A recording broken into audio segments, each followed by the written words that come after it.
Hello नमस्कार, welcome to biostitch. My name is Subhash और आज जिस टॉपिक के बारे में हम डिस्कस करने वाले हैं वह टॉपिक है sexually transmitted diseases. Sexually transmitted diseases का एब्रीविएशन है STD। शॉर्ट में आप इसको STD भी कह सकते हैं। Now what are sexually transmitted disease? अगर इसकी डेफिनेशन हम देखें तो डेफिनेशन क्या होती है? दी diseases that are transmitted through sexual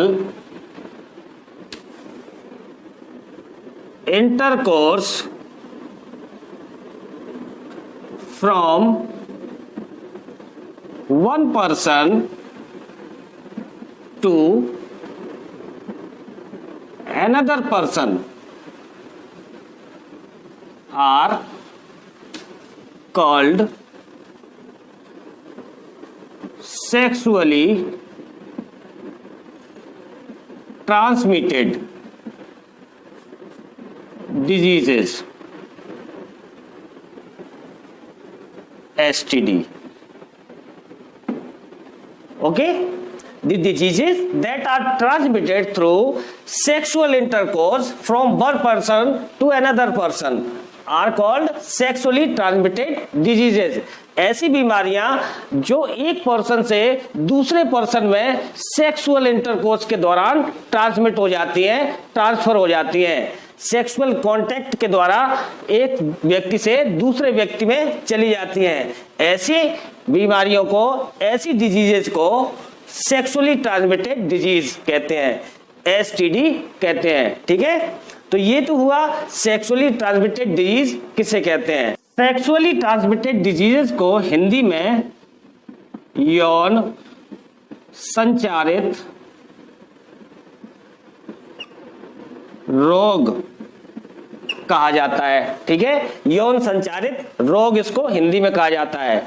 इसको हमारी सोसाइटी में एक और नाम से बुलाया जाता है। इन रोगों को हमारे समाज में गुप्त रोग भी कहा जाता है। ठीक है, गुप्त रोग। गुप्त रोग क्यों कहा जाता है? क्योंकि हमारे समाज में जब ये सेक्सुअली ट्रांसमिटेड डिजीजेस लोगों को हो जाती हैं तो लोग उनके बारे में खुलकर बात नहीं करते हैं। ठीक है, किसी को बताते नहीं है, छुपा कर रखते हैं, इसलिए इन रोगों को गुप्त रोग कहा जाता है। ठीक है, लेकिन WHO के अनुसार जो रिप्रोडक्टिव हेल्थ की जो डेफिनेशन बताई गई है उसमें यह भी बताया गया है कि सोसाइटी में अपने रिप्रोडक्टिव ऑर्गन्स के बारे में जब लोग खुलकर बात करते हैं, अपने कॉम्प्लिकेशन को खुलकर एक दूसरे को बताते हैं, वही रिप्रोडक्टिवली हेल्दी सोसाइटी होती है। ठीक है, लेकिन यहाँ पर लोग हमारे देश में इन रोगों के बारे में खुलकर बातचीत नहीं करते हैं, इसलिए इन रोगों को गुप्त रोग भी कहा जाता है हमारे देश में। ठीक है, अच्छा, ये जो सेक्सुअली ट्रांसमिटेड डिजीजेज होती हैं ये कहाँ होती हैं? ये होती है हमारे रिप्रोडक्टिव ट्रैक्ट में। ठीक है, हमारे रिप्रोडक्टिव ट्रैक्ट में ये सेक्सुअली ट्रांसमिटेड डिजीज होती है, इसलिए इनका एक नाम और होता है। क्या नाम होता है? Reproductive tract infection. ओके, इनका एक नाम रिप्रोडक्टिव ट्रैक्ट इन्फेक्शन भी होता है। इसको आप शॉर्ट में RTI कह सकते हैं, रिप्रोडक्टिव ट्रैक्ट इन्फेक्शन। ठीक है, इनका एक नाम और होता है, क्योंकि ये सभी रिप्रोडक्टिव ट्रैक्ट हमारे जो होते हैं वो कहाँ पर होते हैं?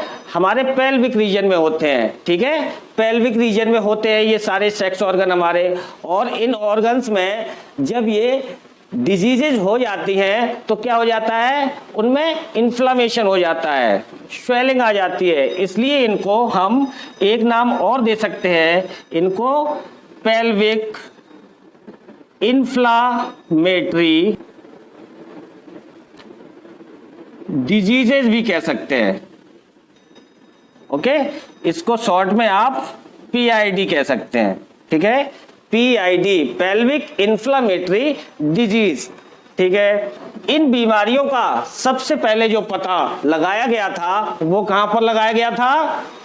विनरल रिसर्च लेबोरेटरीज में। ठीक है, विनरल रिसर्च लेबोरेटरी में इनका सबसे पहले पता लगाया गया था इन बीमारियों का, इसलिए नाम लेने का क्रेडिट उनको भी दिया गया है। ठीक है, इसलिए इन इन्फेक्शन को, इन डिजीजेस को विनरल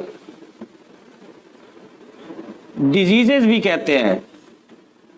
शॉर्ट में इनको आप VD कह सकते हैं। ठीक है, VD, विनरल डिजीजेस। ठीक है, अच्छा, ये जो सेक्सुअली ट्रांसमिटेड डिजीज होती है, ये एक तरह के इन्फेक्शंस होते हैं जो एक पर्सन से अदर पर्सन में ट्रांसमिट हो जाते हैं, एक पर्सन से दूसरे पर्सन को लग जाते हैं। ठीक है, इसलिए इन सेक्सुअली ट्रांसमिटेड डिजीज को एक नाम और दिया जा सकता है, वो नाम क्या है? Sexually transmitted infections. Okay, short में अगर आप कहें तो इनको STI कह सकते हैं, सेक्सुअली ट्रांसमिटेड इन्फेक्शन, क्योंकि ये सेक्सुअली एक दूसरे को लग जाते हैं। ठीक है, कांटेक्ट से। तो ये सारे ये नाम थे सेक्सुअली ट्रांसमिटेड डिजीजेस के। ठीक है, समझ में आए होंगे आपको। अब हम ये देख लेते हैं कि ये जो सेक्सुअली ट्रांसमिटेड डिजीज होती है किस एज ग्रुप में ज्यादा होती है। ठीक है,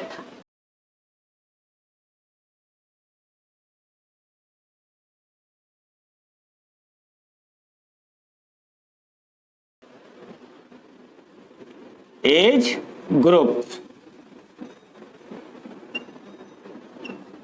सेक्सुअली ट्रांसमिटेड डिजीजेज जो होती है वो किस एज ग्रुप में सबसे ज्यादा होती है, ये हम देख लेते हैं। From newborn baby to all age group people. ठीक है, एक न्यूबॉर्न बेबी से लेकर सभी एज ग्रुप के लोगों को ये सेक्सुअली ट्रांसमिटेड डिजीज कॉमनली हो सकती है। ठीक है, अब कैसे हो सकती है? आप सरप्राइज होंगे कि न्यूबॉर्न बेबी तो सेक्सुअल इंटरकोर्स नहीं करता है। ठीक है, तो उसको ये बीमारी कैसे लग जाती है? देखिए, न्यूबॉर्न बेबी को उसकी मदर से हो सकती है। उसकी मदर से कैसे? जब बच्चा पैदा होता है, अगर उस समय मदर को सेक्सुअली ट्रांसमिटेड डिजीज कोई है तो उसके पैदा होने वाले बच्चे को भी वो बीमारी लग जाती है। इसलिए न्यूबॉर्न बेबी को भी ये बीमारी हो सकती है। ठीक है, तो न्यूबॉर्न बेबी से लेकर ऑल एज ग्रुप के पर्सन्स को ये बीमारियां हो सकती हैं। मगर जो सबसे ज्यादा हाई रिस्क, हाई इंसिडेंस जो देखे गए हैं वो किस एज ग्रुप में देखे गए हैं? हाई रिस्क ऑफ इंसिडेंसेस, ये सबसे ज्यादा देखे गए हैं। सबसे ज्यादा हाई रिस्क, सबसे ज्यादा हाई इंसिडेंसेस किस एज ग्रुप में होते हैं? वो होते हैं 15 इयर्स टू 24 इयर्स। ठीक है, 15 इयर्स से लेकर 24 इयर्स तक के एज ग्रुप में ये इंसिडेंस सबसे ज्यादा होते हैं। सबसे ज्यादा सेक्सुअली ट्रांसमिटेड डिजीज रिपोर्ट की गई है इस एज ग्रुप में। क्यों रिपोर्ट की गई है? ये एज ग्रुप जो होता है वो अनजान होता है, अनभिज्ञ होता है। अननोइंगली ये डिजीजेज उनको लग जाती हैं, बिना जानकारी के।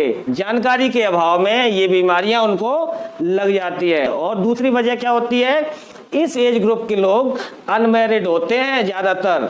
ठीक है, और उनको सेक्स की नीड होती है, सेक्सुअल डिमांड होती है। इस वजह से अननोइंगली ये डिजीजेज, सेक्सुअली ट्रांसमिटेड डिजीजेज उनको लग जाती हैं। ठीक है, इसलिए हाई रिस्क ऑफ इंसिडेंसेस इस एज ग्रुप में देखे गए हैं। समझ में आया आपको? अब हम देख लेते हैं कि इन सेक्सुअली ट्रांसमिटेड डिजीजेस के अर्ली कॉमन सिम्टम्स क्या होते हैं। ठीक है, अर्ली कॉमन सिम्टम्स देख लेते हैं हम।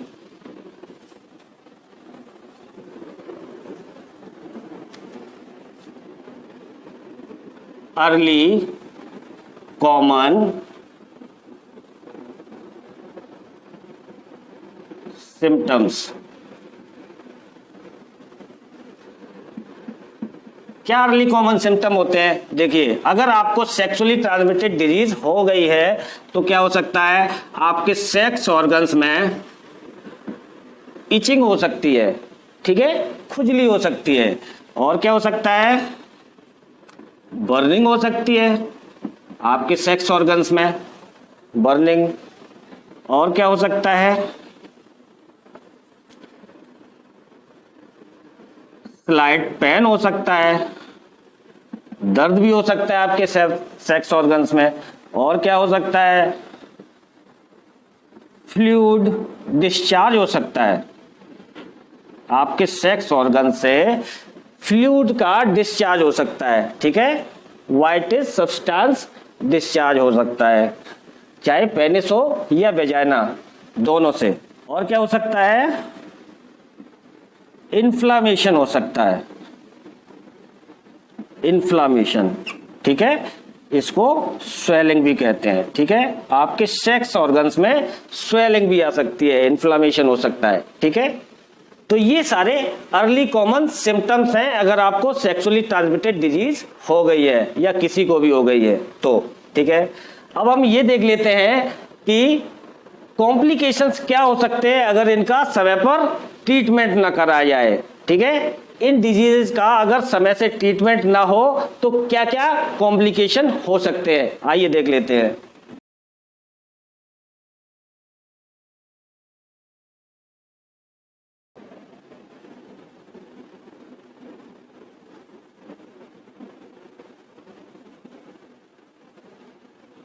Complication if not treated early।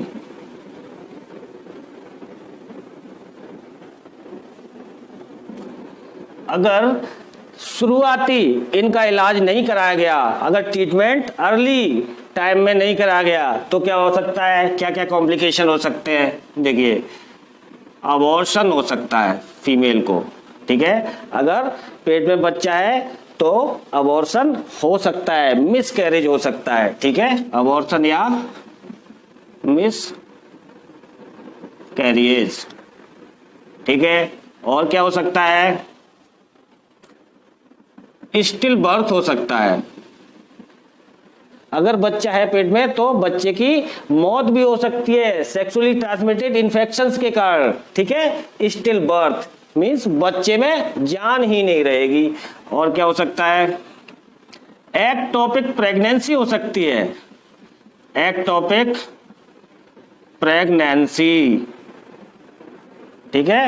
Ectopic pregnancy क्या होती है, ऐसी प्रेगनेंसी जो यूट्रस में एस्टेब्लिश नहीं होगी, अगर पहले से सेक्सुअली ट्रांसमिटेड डिजीज है, सेक्सुअली ट्रांसमिटेड इन्फेक्शन हो रखा है किसी फीमेल को, तो उसकी जो प्रेगनेंसी एस्टेब्लिश होगी वो यूट्रस में ना होकर किसी दूसरी जगह इम्प्लांट हो जाएगा, ठीक है। कहाँ इम्प्लांट हो सकता है, बच्चे का इम्प्लांटेशन फैलोपियन ट्यूब में हो सकता है, ठीक है, सर्विक्स में हो सकता है, बहरहाल कहीं भी हो सकता है यूट्रस को छोड़कर, तो इसको कहते हैं एक्टोपिक प्रेगनेंसी, ठीक है। कोख में बच्चा पैदा नहीं होगा, कोख के अलावा कहीं और, कोख किसको कहते हैं, यूट्रस को कहते हैं, यूट्रस के अलावा कहीं भी बच्चा इस्टेब्लिश हो जाएगा, इम्प्लांट हो जाएगा तो प्रॉब्लम खड़ी हो जाएगी, ठीक है, इसी को कहते हैं एक्टोपिक प्रेगनेंसी। तो एक्टोपिक प्रेगनेंसी का खतरा हो सकता है सेक्सुअली ट्रांसमिटेड डिजीज होने पर। और क्या हो सकता है, रिप्रोडक्टिव ट्रैक्ट कैंसर, ठीक है, रिप्रोडक्टिव ट्रैक्ट कैंसर हो सकता है सेक्सुअली ट्रांसमिटेड डिजीज से, ठीक है, जैसे कि सर्वाइकल कैंसर है, ठीक है, यूट्रस का कैंसर है, फेलोपियन अल्सर है, कोई भी रिप्रोडक्टिव ट्रैक्ट कैंसर हो सकता है फीमेल को। और क्या हो सकता है, फीमेल को इनफर्टिलिटी हो सकती है, ठीक है, इनफर्टिलिटी ये हो सकती है, मतलब बच्चे पैदा होने बंद हो जाएंगे, ठीक है, फीमेल इनफर्टाइल हो जाएगी। समझ में आया आपको, कभी बच्चे पैदा नहीं होंगे इन बीमारियों के होने से, ठीक है। तो क्या क्या ये कॉम्प्लिकेशन हो सकते हैं, अबॉर्शन हो सकता है या मिसकैरेज हो सकता है, स्टिल बर्थ हो सकती है, एक्टोपिक प्रेगनेंसीज हो सकती है फीमेल को, रिप्रोडक्टिव ट्रैक्ट कैंसर हो सकता है और इनफर्टिलिटी हो सकती है, ठीक है, मतलब बांझपन हो सकता है। क्या हो सकता है, इनफर्टिलिटी मीन्स क्या होता है, बांझपन। बांझपन क्या होता है, जिन फीमेल्स को बच्चे पैदा नहीं होते उनको इनफर्टाइल फीमेल कहते हैं, बांझ औरत कहलाती है वो, बांझपन हो सकता है, ठीक है। तो ये सारे कॉम्प्लिकेशन हो सकते हैं अगर सेक्सुअली ट्रांसमिटेड डिजीज का अर्ली टाइम पर ट्रीटमेंट न कराया गया, ठीक है, समझ में आया आपको। अब हम ये देख लेते हैं कि सेक्सुअली ट्रांसमिटेड डिजीज जो होती है इनसे बचने के आखिर उपाय क्या है, ठीक है। आप स्वयं इन सेक्सुअली ट्रांसमिटेड डिजीज से बच सकते हैं। इनसे बचने का उपाय सिर्फ और सिर्फ आपके ही हाथों में है, ठीक है। आइए देखते हैं इनसे बचने का उपाय क्या है, सेक्सुअली ट्रांसमिटेड डिजीज से कैसे बचा जा सकता है।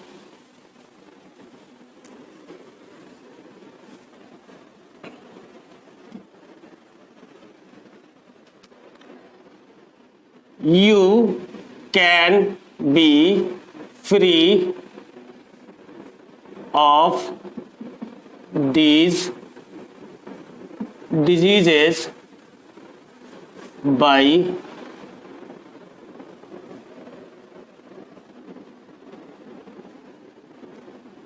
applying following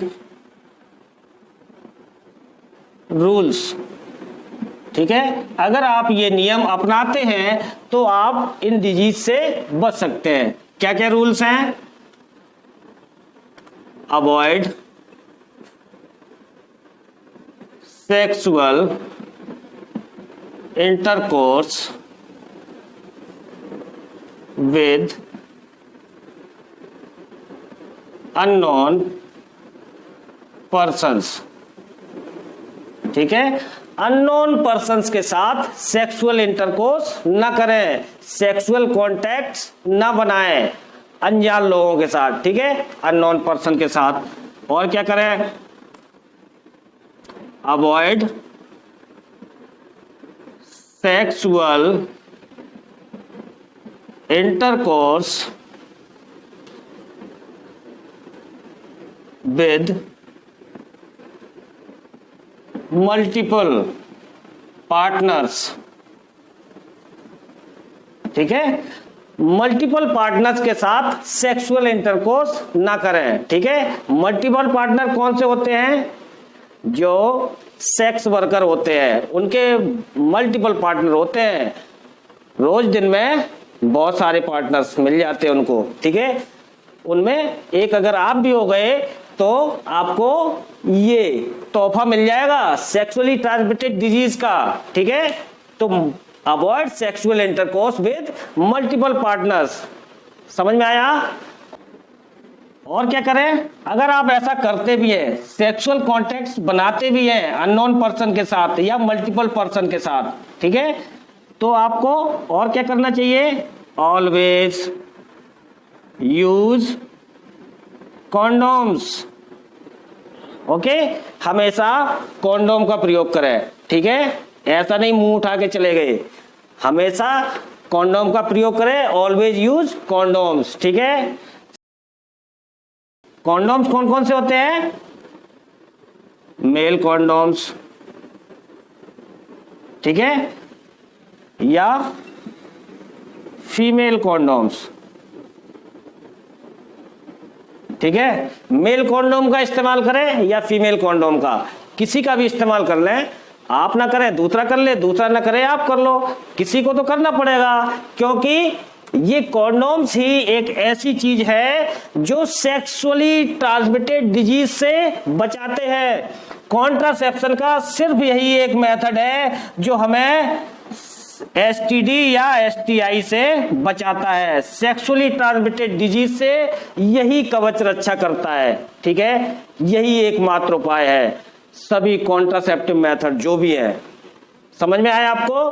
तो always use condoms while having sex with unknown partners और multiple partners। समझ में आया आपको? तो ये तरीके हैं, ये सारे तरीके आपके हाथों में हैं जिससे आप इन डिजीज से बच सकते हो। समझ में आया आपको? अब हम देख लेते हैं कि सेक्सुअली ट्रांसमिटेड डिजीज किन पैथोजेंस के कारण होती है, कौन से ऐसे जीव होते हैं जिनकी वजह से ये सेक्सुअली ट्रांसमिटेड डिजीज हो जाती है, वन पर्सन से दूसरे पर्सन में ट्रांसमिट हो जाती है। आइए देख लेते हैं।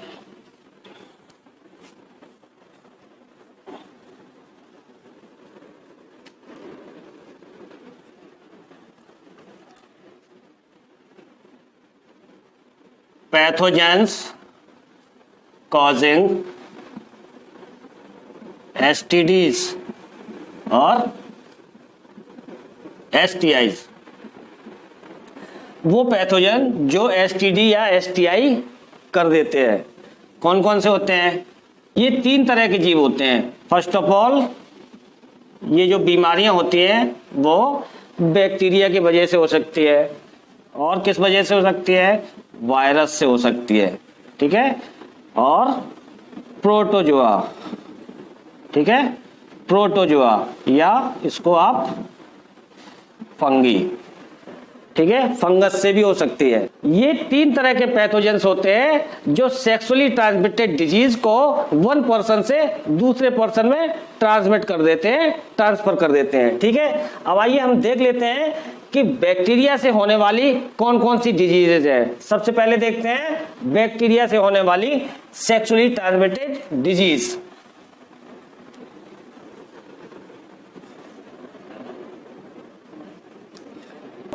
STDs caused by bacteria. Bacteria से कौन कौन सी STDs होती हैं ये हम देख लेते हैं। सबसे पहले तो बैक्टीरिया से होने वाली सबसे पहली डिजीज है क्लेमाइडियासिस। क्लेमाइडियासिस ये सेक्सुअली ट्रांसमिटेड डिजीज है, ये बैक्टीरिया से होती है, और जिस बैक्टीरिया से होती है उस बैक्टीरिया का नाम है क्लेमाइडिया ट्रैकोमैटिस।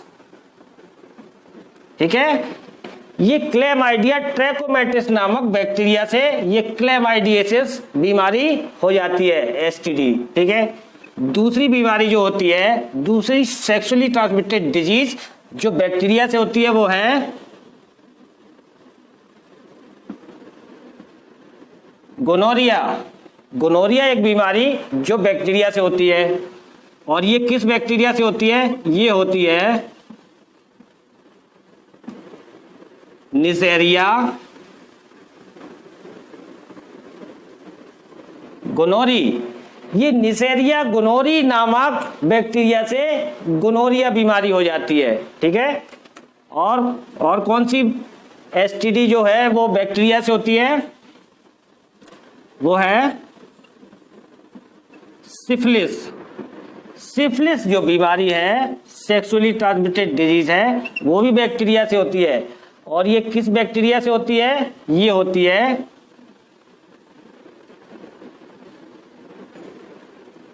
ट्रैपोनिमा पैलिडम। ये इस बैक्टीरिया का नाम है ट्रैपोनिमा पैलिडम, जो सिफिलिस पैदा कर देता है। और नेक्स्ट बीमारी कौन सी है जो बैक्टीरिया से होती है? वो है कैंक्रोइड। ये एक एसटीडी है जो बैक्टीरिया के कारण होती है। ठीक है, वो बैक्टीरिया का नाम क्या है? Haemophilus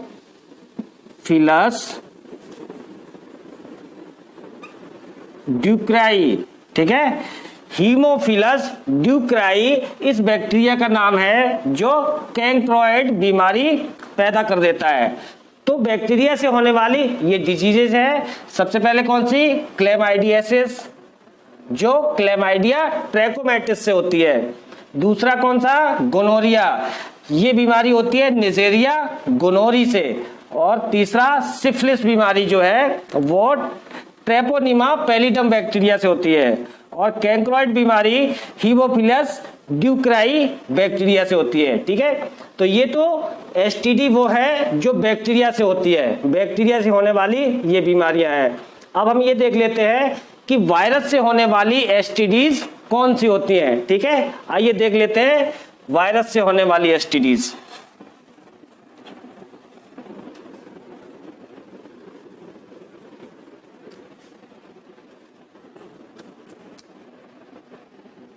STDs caused by virus, ठीक है। वायरस से होने वाली STDs ये कौन सी होती है?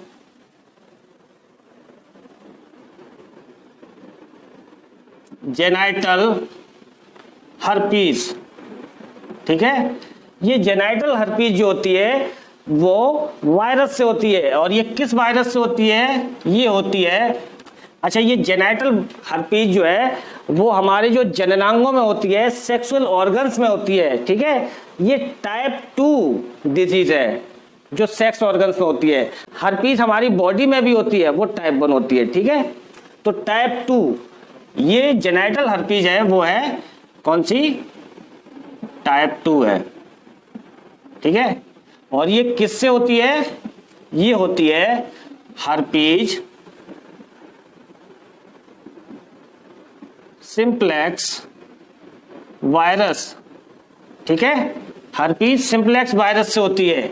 इसको HSV-2 कहते हैं, ठीक है।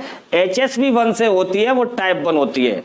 समझ में आया आपको? हर्पीज सिंप्लेक्स वायरस से जो बीमारी बॉडी में होती है वो टाइप 1 होती है। समझ में आया? मुंह वगैरह में है। तो HSV-2 से ये जेनाइटल हर्पीज होती है। और दूसरी क्या होती है वायरस से होने वाली एसटीडी? वो होती है जेनाइटल वार्ट्स। जेनाइटल वार्ट्स क्या होते हैं? हमारे जननांगों पर कुछ मत्स्य से निकल आते हैं, ठीक है। कुछ मत्स्य निकलते हैं जो बढ़ते चले जाते हैं, तो ये कहलाते हैं जेनाइटल वार्ट्स। और ये जेनाइटल वार्ट्स जो एसटीडी है वो किस वायरस से होती है? वो होती है ह्यूमन पेपिलोमा वायरस, ठीक है। ये ह्यूमन पेपिलोमा वायरस से होती है। इसको शॉर्ट में आप HPV कह सकते हैं, ठीक है। ह्यूमन पेपिलोमा वायरस से होती है। ये कैंसर कॉजिंग डिजीज है। ये क्या है? इससे कैंसर हो जाता है, ठीक है। कैंसर कॉजिंग डिजीज है ये STD. Genital ward human papilloma virus से होती है। और क्या होती है? तीसरी जो वायरस से होने वाली बीमारी है वो है हेपाटाइटिस बी। हेपाटाइटिस बी, ये जो हेपाटाइटिस बी होती है ये होती है हेपाटाइटिस बी वायरस से, ठीक है। हेपाटाइटिस बी का वायरस होता है जिससे ये हेपाटाइटिस बी हो जाती है, HBV, ठीक है। और नेक्स्ट जो वायरस से होने वाली बीमारी है वो है एड्स, ठीक है। ये किस वायरस से होती है? एड्स जो बीमारी है, सेक्सुअली ट्रांसमिटेड डिजीज है, वो किस वायरस से होती है? ये होती है ह्यूमन इम्यूनो डेफिशिएंसी वायरस, ठीक है। ह्यूमन इम्यूनो डेफिशिएंसी वायरस, इसको क्या कहते हैं? HIV इसको HIV कहते हैं, ह्यूमन इम्यूनोडेफिशिएंसी वायरस कहलाता है ये, ठीक है। तो ये है वायरस से होने वाली disease, STD caused by virus. अब हम ये देख लेते हैं कि प्रोटोजुआ जो फंगल STD होती है वो किस से होती है, ठीक है। तो प्रोटोजुआ से होने वाली बीमारी हम बता देते हैं आपको।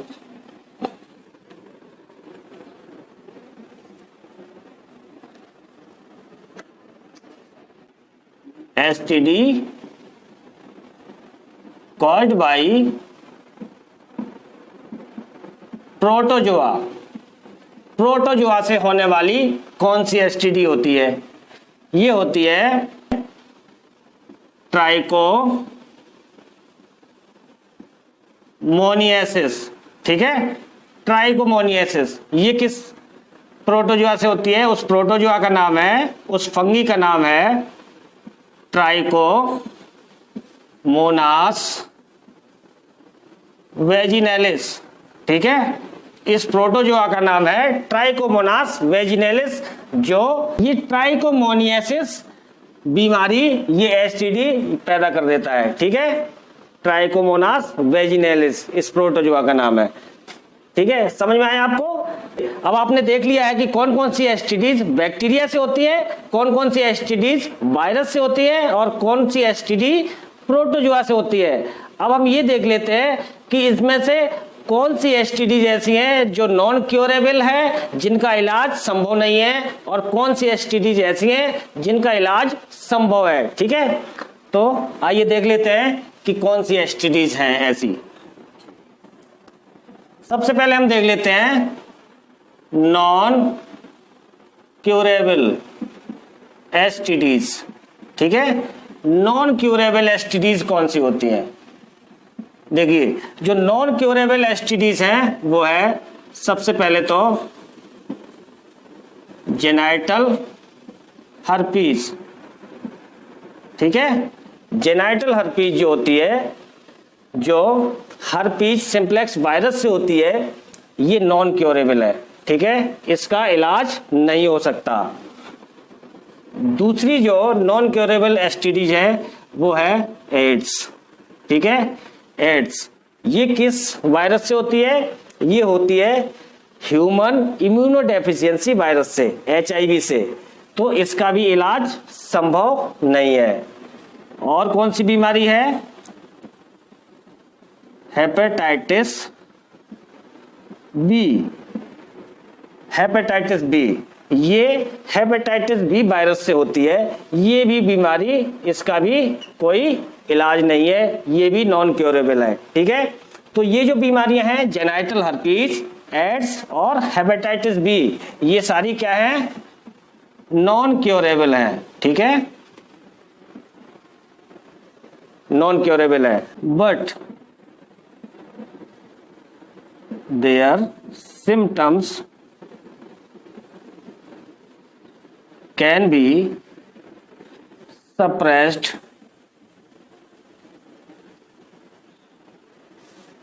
by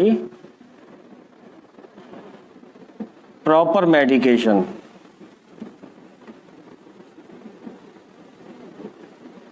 ठीक है। अगर आप प्रॉपर मेडिकेशन लेते रहे, इसका इलाज कराते रहे, तो ये जो बीमारियां हैं, नॉन क्योरेबल बीमारियां हैं, इनको सप्रेस किया जा सकता है। क्या किया जा सकता है? इनके सिम्टम्स को सप्रेस किया जा सकता है, ठीक है। ज्यादा लक्षण नहीं आएंगे अगर इलाज आप कराते रहे तो, ठीक है। और इनके अलावा जेनाइटल हर्पीज, एड्स और हेपेटाइटिस बी के अलावा जो भी STDs होती हैं वो सारी क्योरेबल है। अर्ली उनको अगर डायग्नोज कर लिया जाए और उनका प्रॉपर ट्रीटमेंट किया जाए, फुल कंप्लीट ट्रीटमेंट अगर लिया जाए, तो सभी बीमारियां ठीक हो सकती है, सभी STDs ठीक की जा सकती है, ठीक है। तो ये नॉन क्योरेबल है और बाकी की सभी क्योरेबल है, अगर उनको अर्ली डिटेक्ट करके कंप्लीट ट्रीटमेंट ले लिया जाए, ठीक है। तो उम्मीद करता हूं आपको ये टॉपिक अच्छी तरह से समझ में आया होगा, ठीक है। तो वीडियो को प्लीज लाइक कर दें, शेयर कर दें, सब्सक्राइब कर दें, हमारा हौसला बढ़ाएं, ठीक है। मिलते हैं अगले वीडियो में किसी नए टॉपिक पर डिस्कशन करने के लिए। तब तक के लिए जय हिंद।